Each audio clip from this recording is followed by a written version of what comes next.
Selamat sore, perkenalkan nama saya Sylvia Anastasia Simanjuntak dengan NIM D1C121038 dari Prodi Teknologi Industri Pertanian. Pada video ini saya akan menjelaskan tentang teknologi hasil tanaman palma, yaitu pinang, nipa, dan janang. Yang pertama, tanaman pinang. Tanaman pinang merupakan salah satu tumbuhan monokotil atau tanaman berkeping satu yang termasuk dalam palem-paleman atau Arecaceae. Tanaman pinang banyak tersebar di Pulau Sumatera, Jawa, Kalimantan, Papua, dan Sulawesi. Salah satu penghasil pinang terbanyak di Pulau Sumatera adalah Provinsi Jambi. Adapun kandungan yang terdapat pada biji buah pinang, yang pertama tanin, kedua alkaloid, lemak, minyak atsiri, karbohidrat, dan air. Selanjutnya yaitu teknologi proses dari buah pinang. Adapun teknologi proses dari buah pinang meliputi pengupasan buah pinang, di mana pengupasan buah pinang ini dapat menggunakan alat seperti pisau. Yang kedua yaitu pembelahan buah pinang. Pembelahan buah pinang ini juga dapat dilakukan menggunakan pisau untuk memotong biji pinang. Yang ketiga yaitu ada pengeringan biji pinang, di mana pengeringan biji pinang ini dapat menggunakan sinar matahari dan juga dapat menggunakan jenis pengering lainnya seperti oven. Yang terakhir yaitu pengolahan pinang menjadi produk, di mana pada saat pengolahan pinang menjadi produk ini kita dapat berinovasi untuk mengolah buah pinang menjadi suatu produk. Adapun produk olahan dari buah pinang, yang pertama dapat dijadikan sebagai bahan baku pembuatan permen. Yang kedua dapat dijadikan sebagai campuran kosmetik, contohnya yaitu pembuatan masker ataupun body scrub. Yang ketiga yaitu di bidang farmasi, yaitu pembuatan obat-obatan. Yang keempat dapat dijadikan sebagai pewarna dikarenakan biji pinang sendiri mengandung tanin, di mana tanin merupakan senyawa organik kompleks dan kristalnya terbentuk amok dan dapat larut dalam air dengan membentuk cairan berwarna. Yang terakhir yaitu dapat dijadikan sebagai bahan baku pembuatan kopi. Pinang berkontribusi di bidang pangan maupun non-pangan. Salah satu produk dari buah pinang di bidang pangan, yang pertama yaitu pembuatan permen dari biji pinang, yang kedua pembuatan kopi dari biji pinang, dan yang terakhir dapat dijadikan sebagai campuran pada saat menyirih.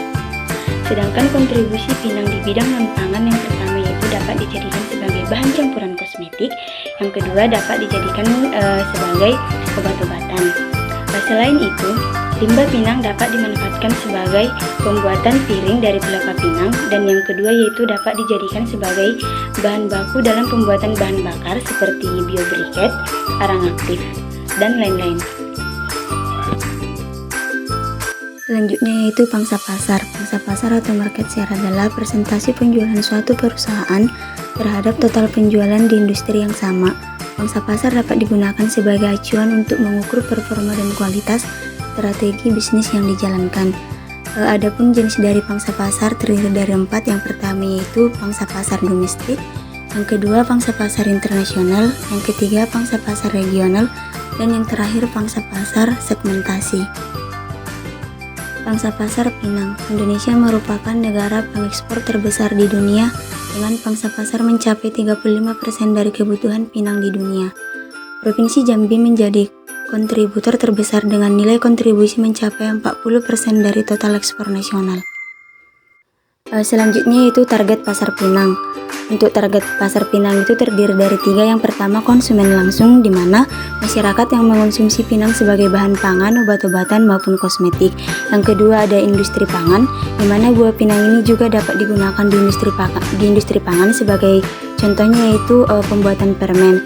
Yang terakhir yaitu industri kosmetik. Yang kedua ada tanaman nipa. Nipa merupakan tanaman suku palmae yang banyak tersebar di sepanjang sungai dan terpengaruh pasang surut air laut. Tumbuhan ini dikelompokkan ke dalam tanaman hutan mangrove. Di Indonesia, nipa tersebar mulai dari Sumatera, Kalimantan, Jawa, Maluku, Sulawesi, dan Pulau Jawa. Selanjutnya yaitu komposisi buah nipa. Menurut Subiandono 2011, kandungan gizi buah nipa terdiri dari kadar air sebanyak 38,96%, yang kedua ada kadar abu sebanyak 0,98%, yang ketiga lemak sebanyak 0,70%, selanjutnya protein 0,95%, karbohidrat 56,41%, dan total gula sebanyak 27,22%, serta kandungan serat yaitu sebanyak 10,13%. Teknologi proses pengolahan buah nipa. Yang pertama yaitu pengolahan nira dari nipa menjadi gula, yaitu seperti gula cair, gula cetak, dan gula semut. Yang kedua yaitu pengolahan buah nipa menjadi sirup dan minuman. Selanjutnya yaitu pengolahan buah nipa menjadi manisan. Yang selanjutnya pengolahan buah nipa menjadi dodol, pengolahan buah nipa menjadi kerupuk, dan yang selanjutnya yaitu pengolahan nira nipa menjadi bioetanol, di mana nira nipa dapat diolah menjadi bioetanol melalui proses fermentasi menggunakan ragi Saccharomyces cerevisiae, NPK, dan urea. Buah nipa juga memiliki kontribusi di bidang pangan maupun non-pangan.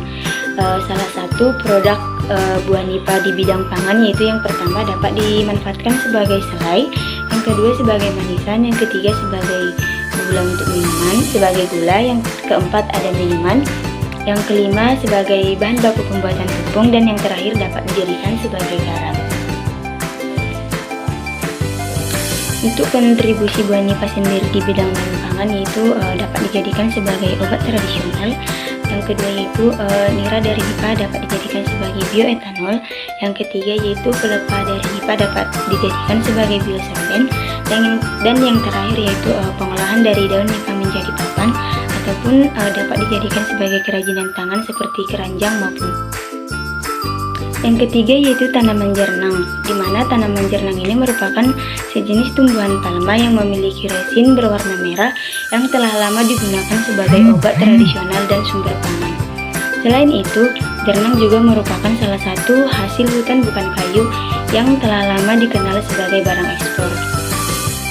Di dunia perdagangan, jernang ini dikenal dengan sebutan dragonisbu. Potensi jernang di Indonesia terbesar di Sumatera, Kalimantan, dan Jawa. Di Sumatera, rotan jernang dapat dijumpai di Provinsi Aceh, Riau, dan Jambi, sedangkan di Kalimantan terdapat di Kalimantan Barat, Kalimantan Tengah, dan Kalimantan Selatan. Untuk komposisi tanaman dari jernang dapat kita lihat pada slide ini, di mana komponen kimia utama yang terkandung dalam buah rotan jernang yang pertama yaitu resin ester dan dracosinotanol sebanyak 57,82%. Yang kedua yaitu ada resin yang berwarna merah yang mengandung senyawa-senyawa seperti dracoresna yaitu 14%, dracoalban 2,5%, resin tak larut sebanyak 0,3%, dan residu sebanyak 18,4%. Yang ketiga yaitu asam benzoilasetat, yang keempat flavonoid, yang kelima tanin, yang keenam saponin, yang ketujuh steroid atau triterpenoid, dan yang terakhir ada dracorhodin dan nordracohordin. Tanaman jernang berkontribusi di bidang pangan maupun non-pangan. Adapun kontribusi jernang di bidang pangan yaitu pengawet sosis sapi.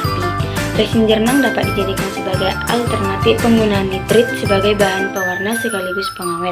Hal ini didukung oleh Wahyu dan Pasaribu tahun 2015 bahwa resin jernang mempunyai sifat antimikroba yang dapat digunakan sebagai pengawet.